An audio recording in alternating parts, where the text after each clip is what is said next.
안녕하세요. 저는 현재 사진 스튜디오를 운영하고 있는 30대 여성입니다. 얼마 전 결혼 준비를 했다가 파혼을 했는데요. 지금 생각해봐도 결혼을 했으면 어쩔 뻔했나 싶습니다. 파혼한 이유는 다름 아닌 예비시댁의 도가 지나친 요구와 저를 속여서 믿음이 사라졌기 때문이었습니다. 제가 한 달에 얼마 버는지 알게 된 전남친의 집안에서는 제 돈만 믿고 몰래 대출을 받아 집을 산 일이 있었습니다. 만일 결혼까지 했더라면 그 집 대출금은 제가 책임져야 했던 거죠. 아무리 전남친을 사랑한다고 해도 이런 일을 겪으니 사랑이고 뭐고 하루빨리 정리를 해야겠다 싶었습니다. 결혼 준비 과정부터 순탄치 않았던 저의 사연을 지금부터 시작해 보겠습니다. 저는 사진학과를 전공하고 나서 사진 편집 디자이너로 취업을 했습니다. 여러 프로그램을 다룰 수 있었고 이름 있는 기업에 들어가 일을 하다 보니 경력이 쌓여 조건 좋은 회사로 이직도 할 수 있었습니다. 한참 일만 하며 살다 보니 연애는 뒷전이었는데 그래도 일하는 그 자체가 참 좋더라고요. 그렇게 30 초반까지 회사 생활을 하다가 모은 돈을 가지고 스튜디오를 오픈하게 되었습니다. 집이 강남이라 스튜디오도 자연스레 이쪽으로 알아봤는데요. 마침 역삼동 쪽 괜찮은 건물 지하에 자리가 나서 계약을 했습니다. 뷰티 모델 촬영부터 제품 촬영, 광고 촬영, 그리고 룩북이나 광고 영상 촬영까지 진행하다 보니 개인은 물론 기업에서 문의가 많았습니다. 어느 정도 자리가 잡혀갈 때쯤 지인 소개로 예비 남편을 만나게 되었는데요. 이름만 대면 알만한 자동차 회사의 디자인 센터에서 근무한다고 했습니다. 소개받은 날 이후로 계속 연락을 하며 지내다가 한 달 후 정식으로 사귀게 되었어요. 출퇴근 시간은 서로 비슷하긴 했으나 저는 예약이 있는 날은 주말에도 출근을 했고 오후 6시에 영업이 끝나는 것이 보통이었지만 작업이 길어지면 야근하는 날도 많았습니다. 저와 다르게 예비 남편은 야근은 거의 없었기에 퇴근 후 저를 보러 오는 날이 많았습니다. 왔어? 나 저기 앉아있을게. 일해. 금방 끝날 거야. 제가 한참 일하고 있으면 언제 왔는지 모르게 한쪽에 마련된 의자에 혼자 앉아있곤 했는데 인천에서 강남까지 오는 게 보통 일이 아님에도 자주 왔습니다. 오래 기다렸지? 피곤한데 집에 가서 쉬지? 보고 싶어서 왔어. 지금 8시 반이니까 얼른 정리하고 나가서 밥 먹자. 그래? 오늘 내가 저녁 살게. 같이 정리하자. 다른 커플들처럼 저희도 연애 초반에는 자주 만났습니다. 서로 사는 곳이 너무 멀었지만 그래도 서로를 향한 마음이 크다 보니 거리는 문제가 되지 않더라고요. 예비 남편에게는 여동생이 한 명 있었는데 가끔 여동생과 함께 스튜디오를 찾아오는 날도 있었습니다. 언니, 스튜디오 엄청 좋다. 나도 여기서 연예인처럼 사진 찍어줄 수 있어요? 그럼요. 저기 의자에 앉아봐요. 포즈가 어렵네. 언니가 알려줘봐요. 여기 사진들 보고 비슷하게 따라해보세요. 예비 신우는 회사에 다니다가 적성에 맞지 않다며 쉬고 있었는데요. 그러다 보니 예비 남편과 함께 셋이서 자주 만나곤 했습니다. 어머머, 저 꼭 연예인 같지 않아요? 사진 엄청 잘 나왔다. 푸사로 올리게 얼른 저한테 보내줘봐요. 그렇게 마음에 들어요? 잠깐만요. 금방 전송될 거예요. 제가 운영하는 스튜디오에서 와서 사진을 몇 번 찍어줬는데 연예인 프로필 사진처럼 예쁘게 나오니 되게 좋아했습니다. 그날 이후로 예비 남편 없이 혼자 찾아오기도 했는데 돈을 받긴 그래서 원하는 대로 찍어주었어요. 그런데 한 번은 서로 기분이 상했던 적이 있었습니다. 광고 사진 촬영 때문에 바쁘게 일하고 있던 중이었는데 유명하진 않지만 그래도 좀 알려진 연예인이 와 있었어요. 그때 예비 신호가 연락도 없이 찾아왔죠. 언니, 저 왔어요. 아가씨, 지금 좀 바쁜데 어쩌죠? 그럼 기다릴게요. 시간이 좀 걸릴 거예요. 괜찮아요. 예비 신우는 제가 늦게 끝날 것 같다고 미리 얘기를 했음에도 계속 기다린다고만 했습니다. 아가씨, 아무래도 오늘은 안 되겠어요. 더 길어질 것 같아서요. 괜찮다니까요. 저도 연예인 구경하고 좋은데요. 자, 신경 쓰지 말고 언니 일해요. 또 사진을 찍고 싶어서 온 건지 아니면 저랑 밥이라도 먹으려고 온 건지 말도 없었고 무작정 기다리기만 했습니다. 그런데 제가 너무 신경이 쓰이더라고요. 계속해서 오늘은 그냥 가라고 했지만 예비 신우는 말을 듣지 않았네요. 그렇게 촬영이 다 끝나고 나서 뒷정리를 하고 있는데 예비 신우가 저한테 다가오더니 언니, 너무한 거 아니에요? 제가 지금 몇 시간이나 기다린 줄 아냐고요. 아가씨, 제가 그래서 오래 걸릴 것 같으니까 오늘은 그만 가라고 했잖아요. 그래도 곧 끝날 줄 알았죠. 아, 참. 여기서 몇 시간을 기다린 거야. 직원들도 다 보는 곳에서 저한테 신경질을 내던 예비 신우는 짜증난다는 말을 반복하며 그렇게 돌아갔습니다. 사실 평소에 저한테 언니 언니 하면서 정말 잘했어요. 오빠만 있었는데 언니가 생겨서 너무 좋다며 먼저 다가와서 친하게 지내고 있었습니다.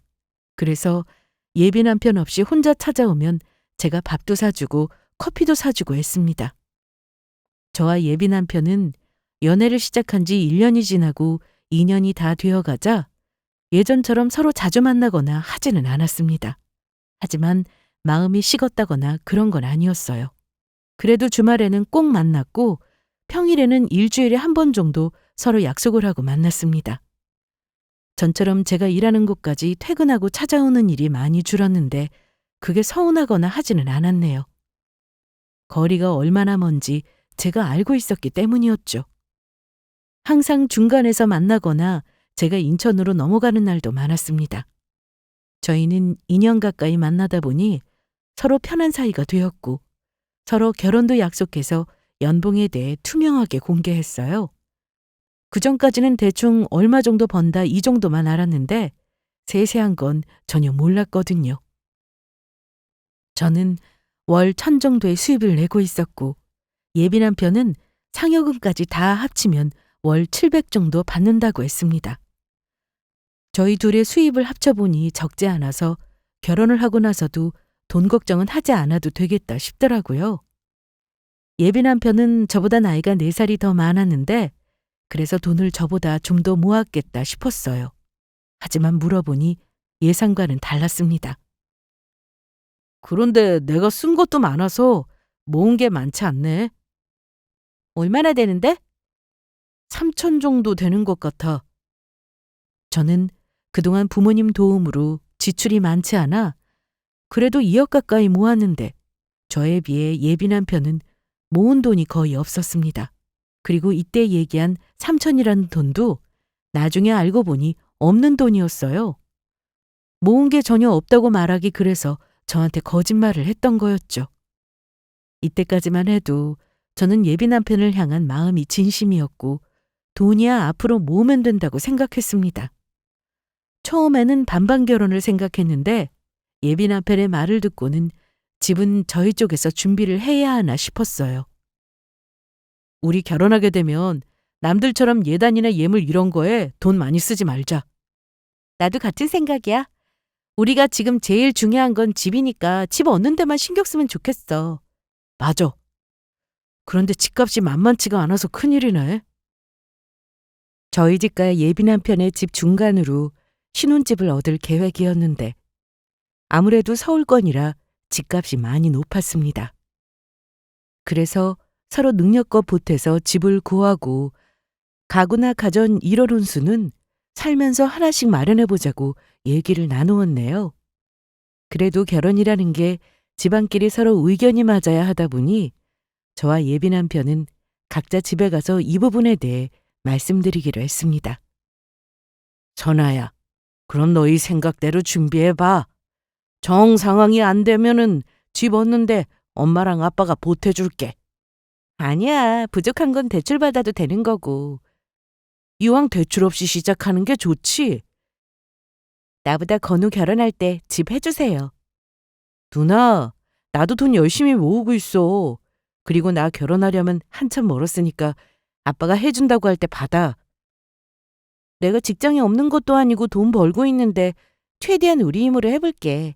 그리고 진짜 안 되겠다 싶으면 그때는 말씀드릴게요, 아빠. 저희 집에서는 그래도 제 의견을 존중해 주셨습니다. 엄마도 아빠와 생각이 같다고 하셨고요. 제 밑으로 남동생이 하나 있는데 그래도 누나가 결혼한다고 하니 뭐라도 해주려고 하더군요. 저는 어떻게든 집에 손 벌리고 싶지 않아서 결혼 준비하면서 어려운 점이 있으면 말씀드리겠다고 했습니다. 예비 남편의 집에서는 어떻게 얘기가 됐는지 궁금해 물었는데 아직 답이 없었습니다. 저는 그날 이후 예약도 많고 기획사에서 계약건도 좀 있어서 한동안 바쁘게 지냈어요. 그래서 저녁 늦게야 예비 남편과 통화를 했습니다. 이제 퇴근하는 거야? 오늘 좀 촬영이 많았어. 오빤 집이야? 난 아까 왔지. 피곤하겠다. 오늘은 빨리 집에 가서 씻고 바로 자고 싶어. 그래, 얼른 들어가. 그런데 오빠, 부모님은 뭐라고 하셔? 우리 결혼 준비 말이야. 제 질문에 예비 남편은 뜸을 들였습니다. 바로 대답을 못 하더라고요. 그게 우리 부모님은 나랑 생각이 좀 다르셔. 내가 어떻게든 설득할 거니까 너무 걱정 말고. 어떻게 다르다는 건데? 얘기가 좀 길어. 내일 금요일이니까 내가 오랜만에 퇴근하고 넘어갈게. 그때 보자. 그래, 그럼 내일 만나서 저녁 먹으면서 얘기하자. 그렇게 자세한 얘기는 듣지 못한 채 전화를 끊었고 이날은 집에 가자마자 피곤해서 바로 누워버렸습니다. 그리고 다음 날 저도 일을 일찍 마치고 예비 남편과 만나 저녁을 먹으러 갔어요. 오빠, 얼른 얘기 좀 해봐. 부모님께서 뭐라고 하셨어? 그게 예단이나 예물 이런 거 생략하자고 했더니 남들이 어떻게 보겠냐고 하시더라고. 최소 예단만큼은 하는 게 맞지 않냐고. 아, 그래. 부모님은 뭐 우리랑 생각이 다를 수도 있지. 그치? 아무래도 부모님 의견도 고려해서 우리가 준비를 하는 게 맞지 않나 싶어. 그래도 최대한 우리가 얘기한 대로 할 수 있게 내가 노력해 볼게. 부모님이 너무 무리한 요구하시면 내가 중간에서 잘할 테니까 너무 걱정 마. 뭐, 이 정도는 문제가 된다고 생각하지 않았습니다. 상견례 때 진짜 문제가 터지고야 말았죠. 처음에는 저도 돈을 어느 정도 벌고 있으니 예비 남편 쪽에서 집을 못 해온다고 하면 제가 집을 하면 된다 생각했어요. 입장이 바뀌어서 제가 돈이 없고 예비 남편이 능력이 좋았다면 당연히 집을 해왔을 테니까요. 그래서 누가 집을 하든 그게 중요한 건 아니다 싶었고 서로 능력이 되는 대로 결혼 준비를 하면 될 거라 생각하고 있었습니다. 상견례 날짜가 잡히고 나서 예비 남편은 저희 집에 몇 번 인사를 왔었습니다. 저희 부모님도 좋아하셨는데요. 저를 많이 이해해주고 존중해주는 느낌을 받으셨다고 하더군요. 그래서 상견례 때 분위기도 좋을 것 같았고 예비 남편이 중간에서 알아서 잘 해주겠다 해서 믿고 만났습니다. 하지만 제 예상과는 다르게 분위기가 흘러갔습니다. 애들끼리 알아서 얘기를 다 한 모양이더라고요. 네, 저도 듣긴 했는데 둘이 알아서 준비하고 싶다고 하길래 해보라고 했습니다. 아, 그러셨어요? 그런데 애들 살집이 좀 마음에 걸리네요? 네? 들어보니까 선화 회사가 강남이던데 신혼집을 중간으로 한다고 하더라고요. 말이 중간이지. 매일 걸어서 출퇴근하던 우리 아들이 갑자기 차 타고 다녀야 하면 불편할 텐데. 엄마, 괜찮아. 선아랑 다 얘기했다고. 네, 어머님. 지하철 타면 둘 다 회사까지 30분 정도 걸려요. 그래? 아침 출근길에 지하철 타면 힘들 텐데.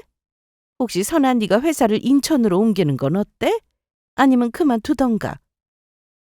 예비시모는 갑자기 제가 일하는 스튜디오를 인천으로 옮기면 어떠냐고 하셨습니다.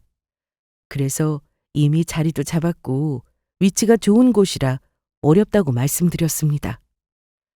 처음에는 예비 남편이 저와 얘기 나눈 그대로 말하다 보니 크게 문제가 되지 않았는데 갑자기 예비시모 입장에서 말을 하더라고요. 그런데 선아야, 솔직히 나도 엄마랑 생각이 좀 비슷해. 출퇴근 그거 무시 못하잖아. 내가 회사를 인천으로 옮기고 신혼집도 인천으로 알아보면 어때? 예비 남편은 그동안 제가 하는 일이 멋지다고 해주고 응원도 해줬는데 갑자기 저런 말을 했습니다. 좀 당황스러웠죠. 그건 어려워. 나도 이제 자리 잡았고 연예 기획사에서 계약도 많이 들어오고 있는데 인천으로 갑자기 이전하게 되면 거리가 멀어지잖아. 그래, 네 말도 맞긴 한데. 아이, 뭐가 맞는지 모르겠다.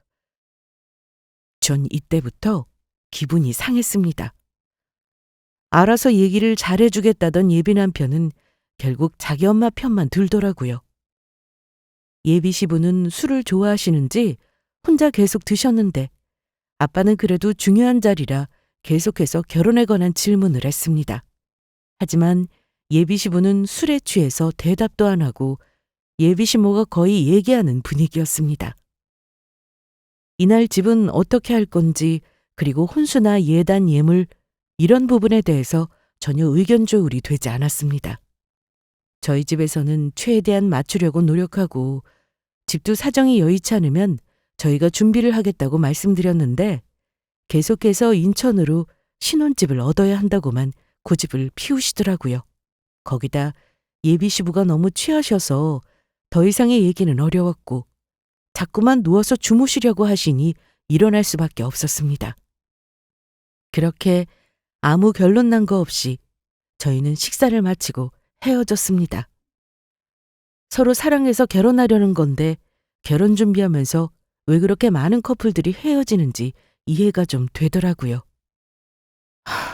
좀 너무하시네. 됐어, 그만해. 아무리 그래도 집을 우리가 해간다고 하면 위치는 양보를 해줘야지. 안 그래요? 아유, 얘기를 끝내고 헤어졌어야 했는데. 오빠 만나서 다시 얘기해 볼게요. 저는 기분이 상하긴 했으나 상견례 날 나눈 대화로 결혼을 끝내자고 하긴 좀 그랬어요. 예비 남편을 아직 좋아하는 마음이 있었기 때문이었죠.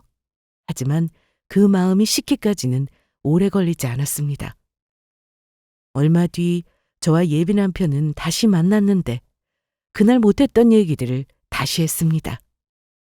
오빠, 정말 내가 회사를 인천으로 옮기길 바래? 어머님은 회사 그만뒀으면 하는 눈치시던데?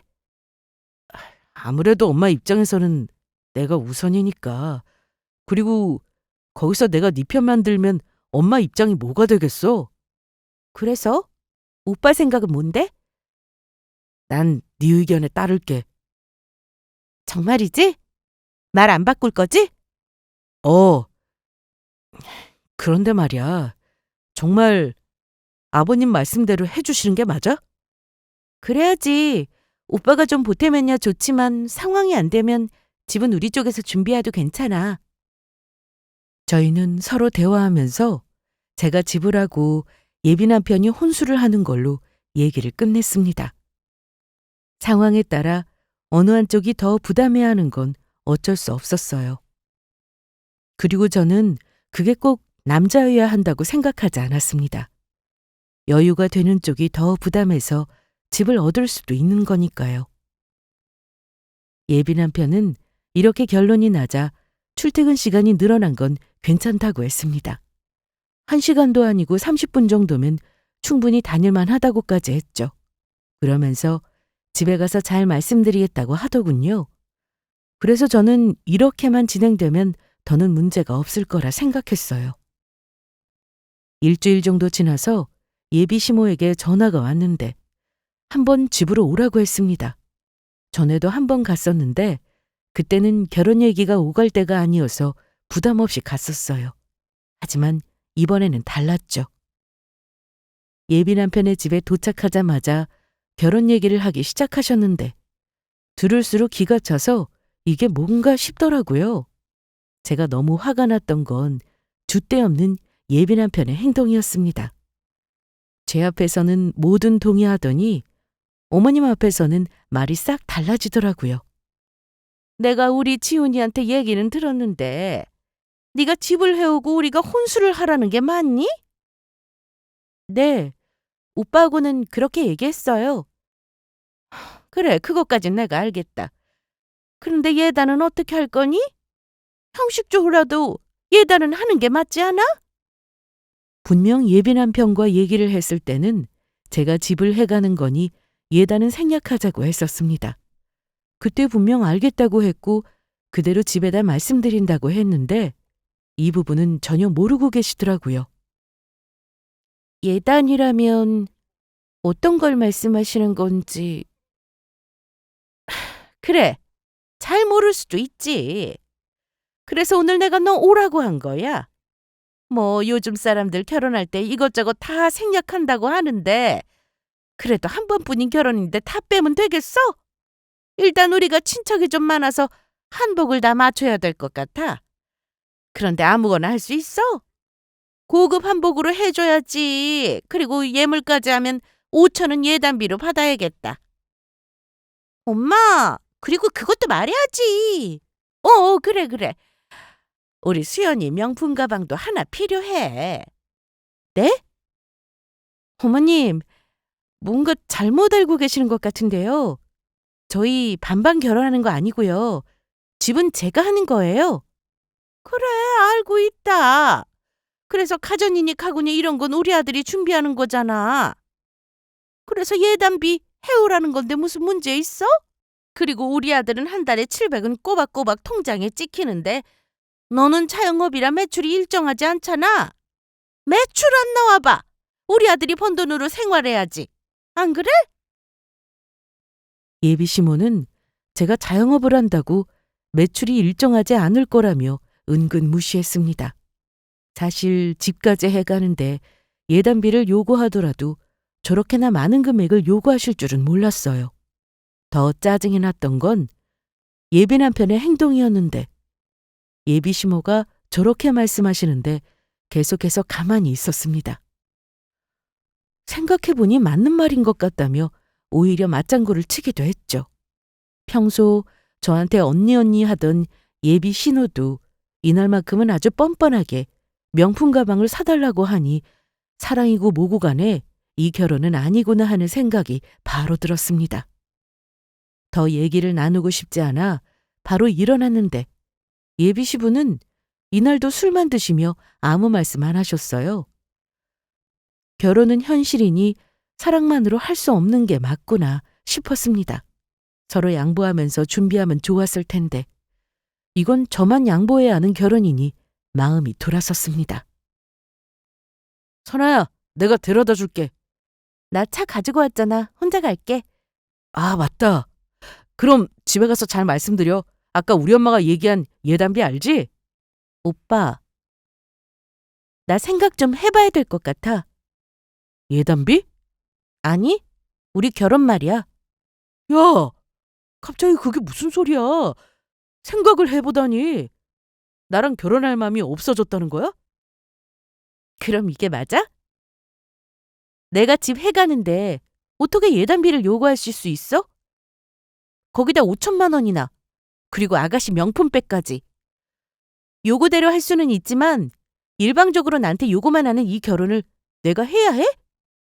내가 오빠 사랑하니까 어떻게든 서로 의견 맞춰가면서 결혼하고 싶었어. 그런데 이건 해도 해도 너무하잖아. 저는 그날 예비 남편과 크게 다투고 집으로 돌아왔습니다. 그리고 집에 와서 부모님께도 말씀을 드렸어요.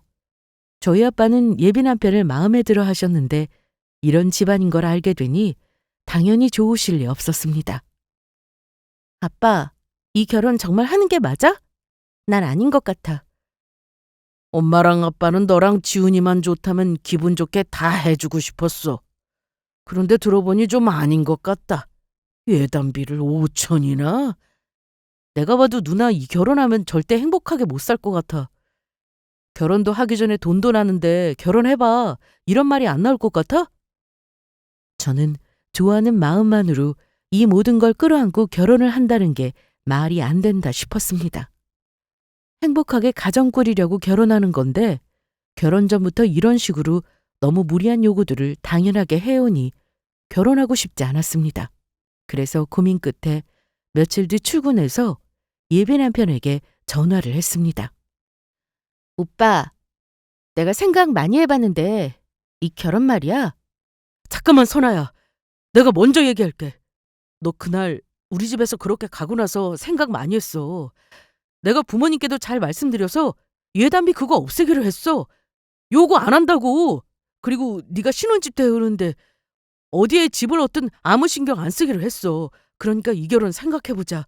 이런 말은 하지 마. 어? 정말이야? 오빠 생각이야? 아니면 당연히 우리 부모님하고 내 생각이지. 이거 나중에 말 바뀌거나 하지 않을 거니까 걱정하지 마. 나 정말 너랑 결혼해서 행복하게 살고 싶어.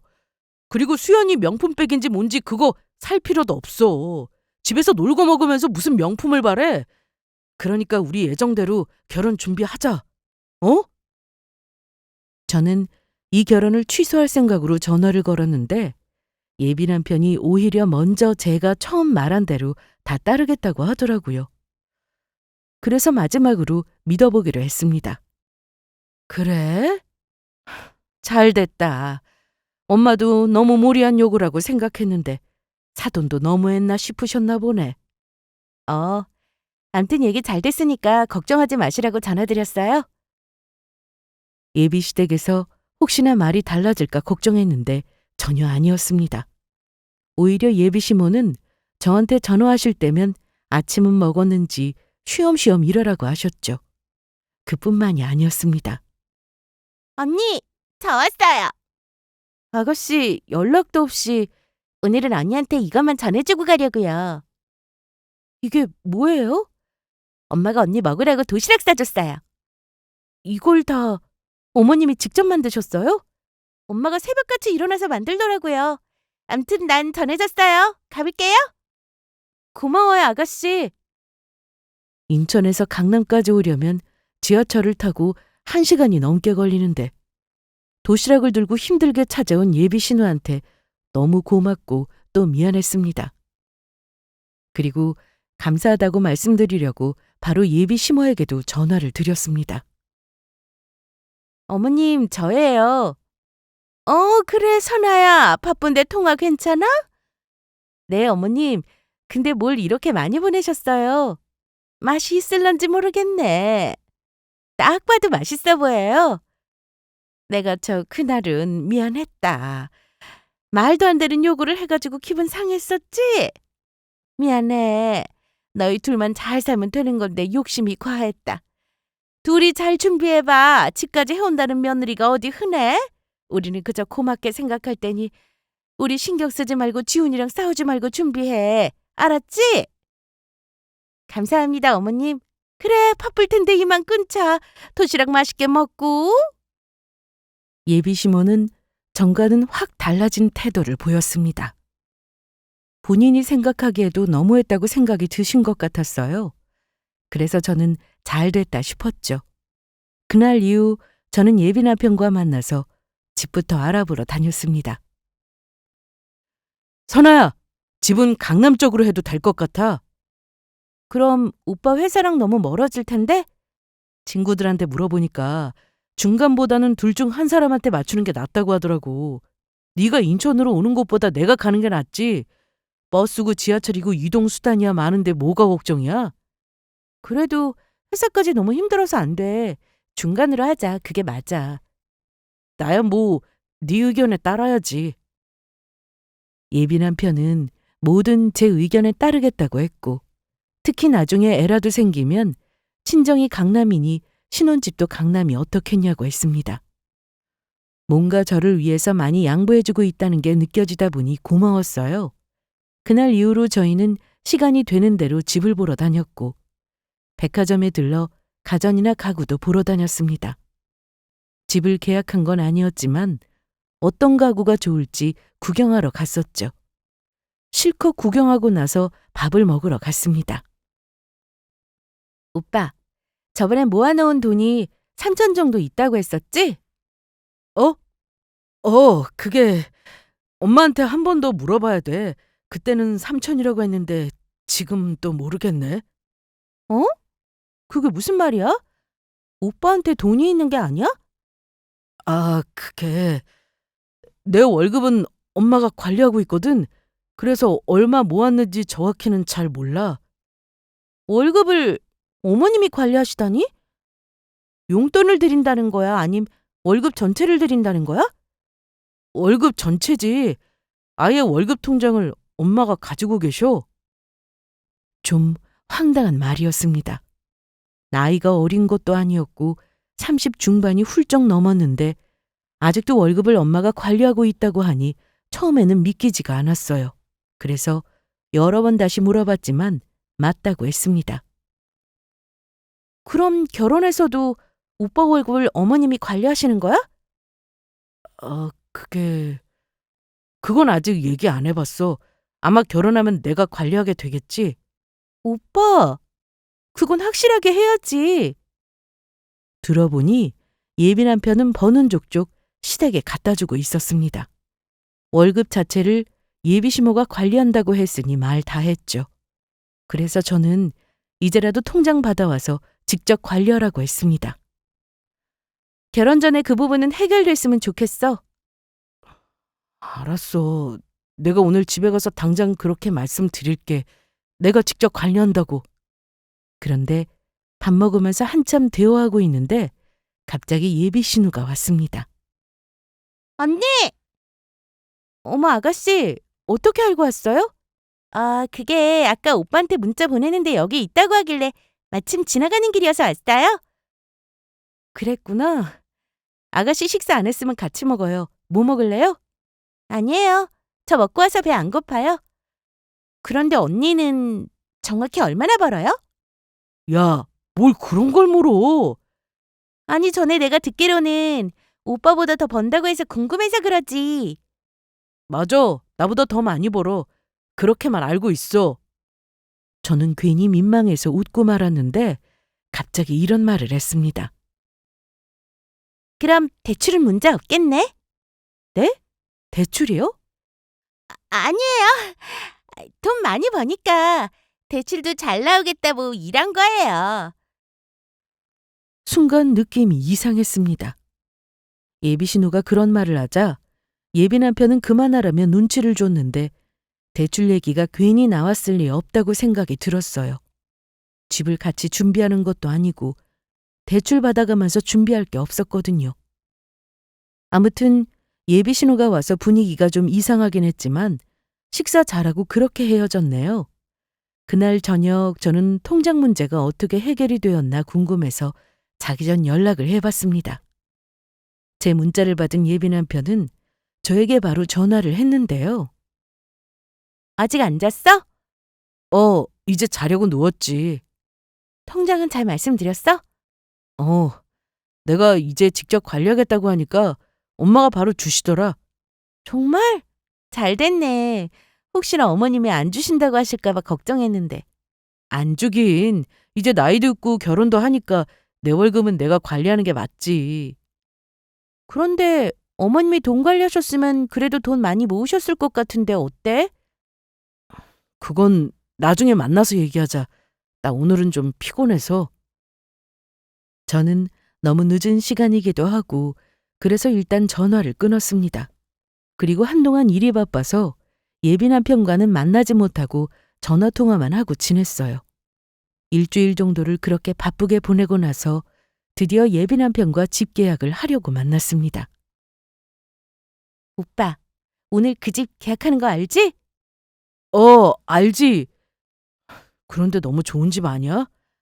강남이고 30평대 한두 푼도 아닐 텐데.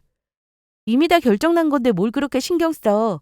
계약은 이따 오후에 오라고 해서 일단 우리 커피라도 마시러 가자. 저희는 커피숍으로 자리를 옮겼고 지난번 통장 얘기를 다시 하기 시작했습니다.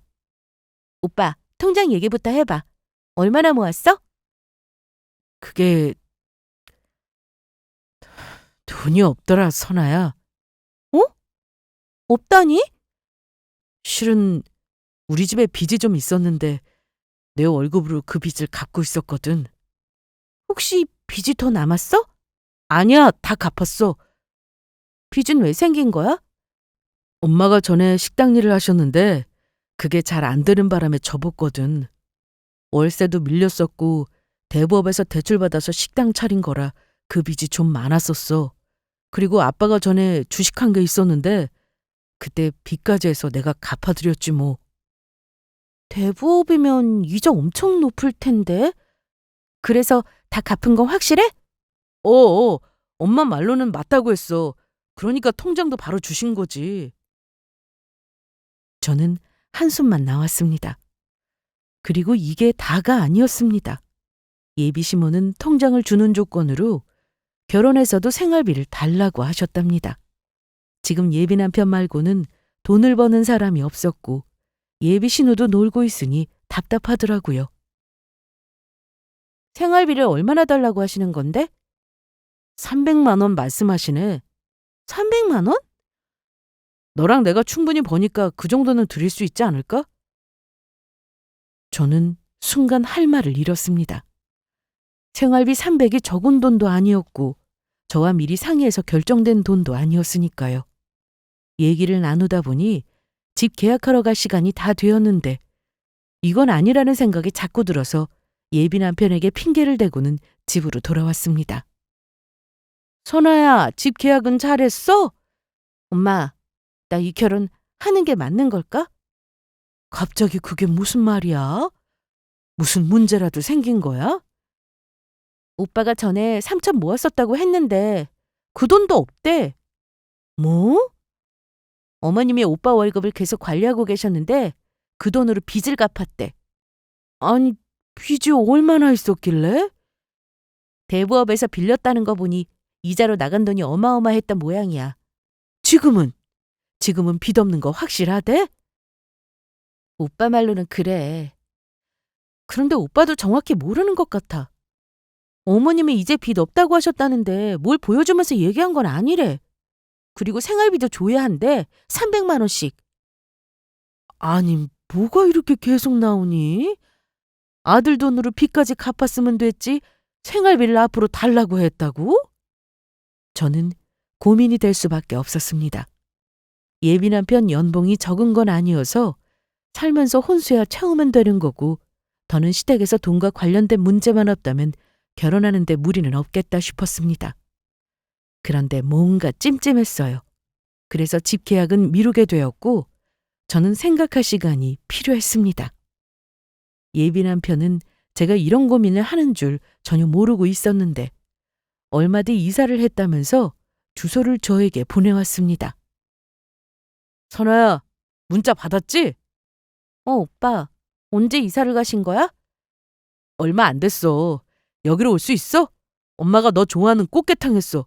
그리고 집 계약 어떻게 된 거냐고 자꾸 물어보셔서 그 얘기도 할 겸 집으로 와. 저는 잘 됐다 싶었습니다. 차라리 가서 정확하게 물어보자 싶더라고요. 생활비는 뭐고 빚은 정말 깨끗하게 다 갚은 건지 다 물어볼 생각이었어요. 주말이라 차도 막힐 듯해서 지하철을 타고 갔습니다. 문자로 받은 주소대로 찾아가 보니 신축 아파트였습니다. 브랜드 아파트라 단지도 너무 예쁘게 해놨더라고요. 그런데 예비시댁은 원래 20평대 빌라였는데 빚까지 있었다면서 어떻게 신축 아파트로 이사를 온 건지 그게 좀 의아했습니다. 일단 도착했으니 올라가 봤어요. 어머나, 우리 선아 왔구나. 우리 이사했다. 집 좋지? 네. 그런데 이사하신다는 말씀 전혀 없으셨잖아요. 너희 결혼 준비도 바쁜데 괜히 이런저런 얘기할 거 뭐 있어.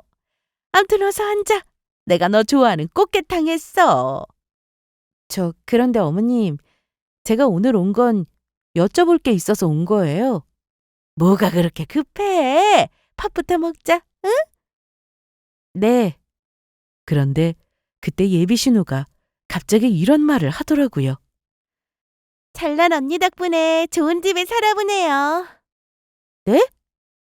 그때 가족들이 하나같이 예비 신우를 쏘아보듯 했는데 예비 신우는 눈치가 없는 건지 계속 말을 이어가더라고요. 뭐 어때? 언니도 다 알게 될 건데. 얘 뭐라는 거야? 가서 수저 좀 가져와. 오빠, 그게 무슨 말이야? 내 덕이라니? 그게 엄마가 전부터 빌라 오래됐다고 너 인사 오기 전에 이사 가고 싶다고 하셨었거든. 그런데 이번에 이사하게 됐으니까 네 덕이라고 한 거야. 그런데 뭔가 좀 이상했습니다.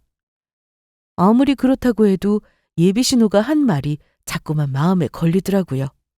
자자, 얼른 먹자. 내가 낮에 시장 가서 아주 싱싱한 꽃게 사왔어. 찬아야, 얼른 먹어봐. 네, 잘 먹겠습니다. 그런데 어머님, 생활비 얘기를 들었는데요. 그거. 보다시피 우리가 따로 일하고 있지 않으니까 그냥 해본 말이야. 꼭 300만 원 달라는 게 아니라 상황에 맡겨 주면 된다. 그러니까 너무 부담 갖지 마. 그런데 너네 집 계약은 왜 안 하고 있는 거야? 벌써 계약하고 가구도 드리고 그래야 하는 거 아니야? 식장은 예약했잖아. 네, 좀 더 알아보고 결정하려고 미뤘어요. 왜? 마음에 드는 집이 또 있어? 네, 계약하면 말씀드릴게요. 그리고 혼수는 우리 쪽에서 문제없이 다 해줄 테니까 걱정 말고 집이나 계약해. 알았지? 가서 얘기를 나눠보니 생활비는 꼭 300만 원을 원하는 것도 아니었고 혼수도 알아서 해준다고 하셨습니다. 괜한 걱정을 한 건가 싶었죠. 그렇게 식사 후 집을 나왔는데 예비 남편이 집까지 데려다 준다고 했습니다. 참, 나 지갑 안 들고 왔다. 잠깐만 기다려. 천천히 다녀와. 저는 차 안에서 기다리고 있었는데 예비 남편이 핸드폰을 두고 갔더라고요. 계속해서 톡이 오길래 그냥 뒀는데 자세히 보니 가족방이라고 되어 있었습니다. 그런데 톡 내용 중 저한테는 어떻게든 비밀로 해야 한다는 메시지가 왔길래 안 볼 수가 없었습니다. 예비 남편이 오기 전에 저는 빨리 핸드폰을 열어서 메시지를 확인했는데 경악을 금치 못했네요. 예비 시댁이 이사한 집은 가족들이 풀 대출을 받아서 마련한 집이었습니다. 겨우 빚을 다 갚았는데 또 대출을 받은 거죠. 더 어이없었던 건 제가 매달 버는 돈이 적지 않으니 저만 바라보고 무리하게 이사를 한 거였습니다. 얼마 전 예비 신우가 저에게 대출이 잘 나오겠다고 했던 말이나 식사할 때 내 덕이라고 했던 말이 다 이해가 됐습니다. 빨리 결혼을 해야 제 돈을 마음대로 쓸 수 있을 거라며 집 계약부터 서두르라는 내용도 있었는데요. 그 전에 나눴던 대화 내용도 살펴보니 예비 신우는 신용불량자라는 것도 알게 됐습니다. 핸드폰도 예비 남편 명의로 사용하고 있었는데 요금이 밀렸다며 가족방에서 빨리 요금 내라는 말도 서로 주고받고 있었더라고요.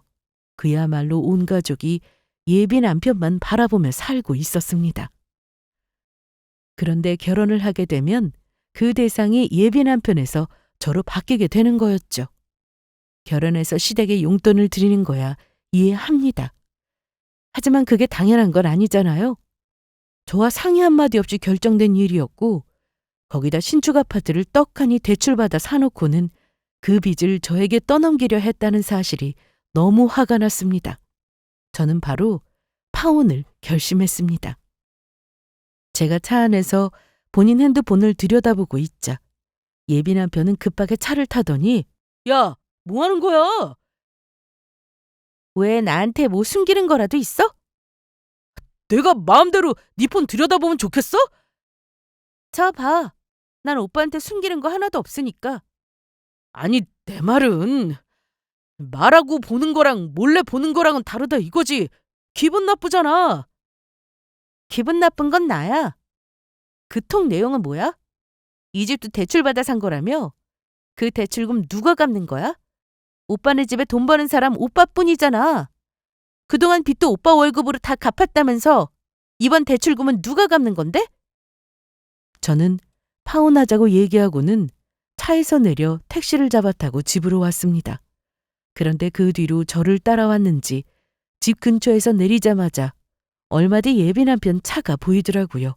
저는 더 이상 꼴도 보기 싫어서 집으로 들어가려고 했는데 급하게 뛰어온 예비 남편이 저를 붙들고는 선아야, 내 말도 좀 들어봐. 꺼져! 듣긴 뭘 들어? 돈 때문에 치사하게 결혼을 한 해 만에 이런 말 듣기 싫어서 어떻게든 내가 알아서 해보려고 했어. 그런데 그게 당연해?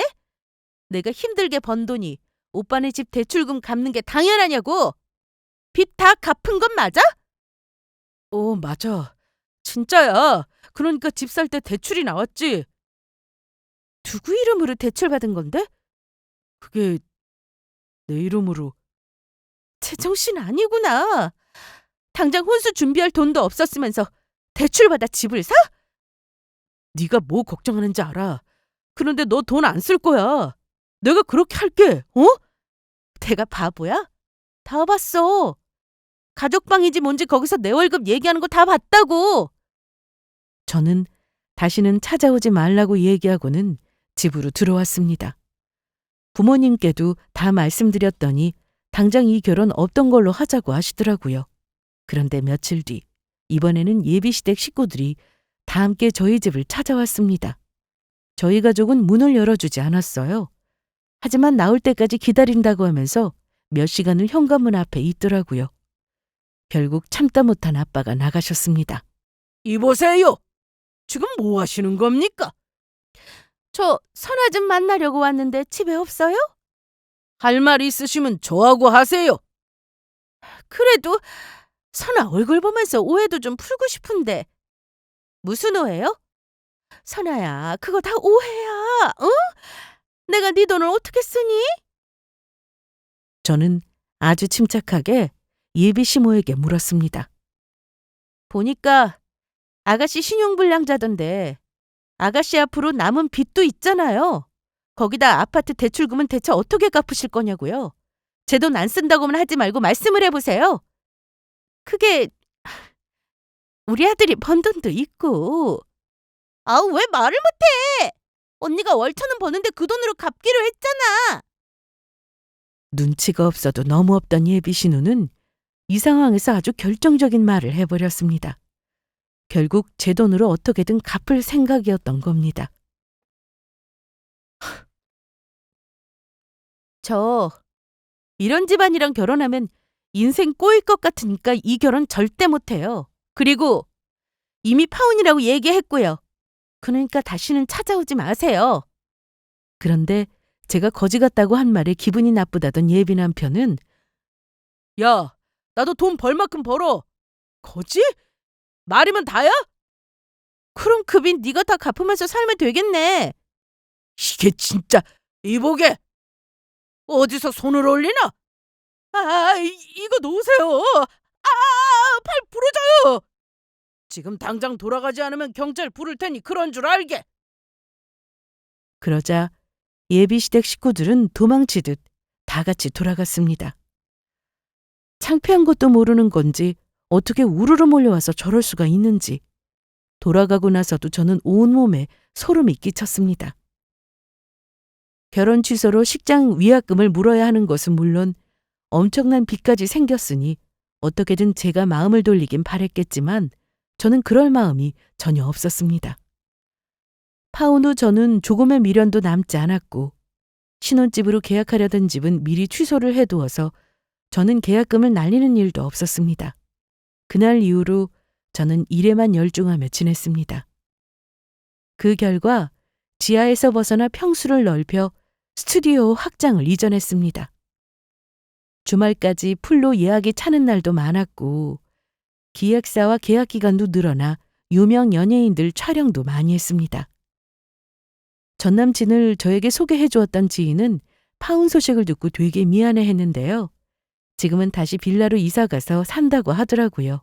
아마 어마어마한 대출금을 갚기에는 능력 부족이었을 겁니다. 그리고 더는 그 사람들 소식을 전하지 말라고 부탁했어요. 들을 필요도 없고 듣고 싶지도 않았으니까요. 저는 현재 일하는 게 너무 좋아서 연애는 하고 있지 않습니다. 언젠가 좋은 인연이 생긴다면 모를까. 지금은 사진 찍으며 사는 게 제일 행복하네요. 하마터면 결혼해서 빚 갚으며 힘들게 살 뻔했는데 빨리 끊어내지 못한 게 좀 아쉽지만 그래도 잘한 결정이라 생각합니다. 제 이야기는 여기서 이만 마칠게요. 들어주신 여러분께 감사드리고 오늘도 좋은 하루 되시길 바랍니다.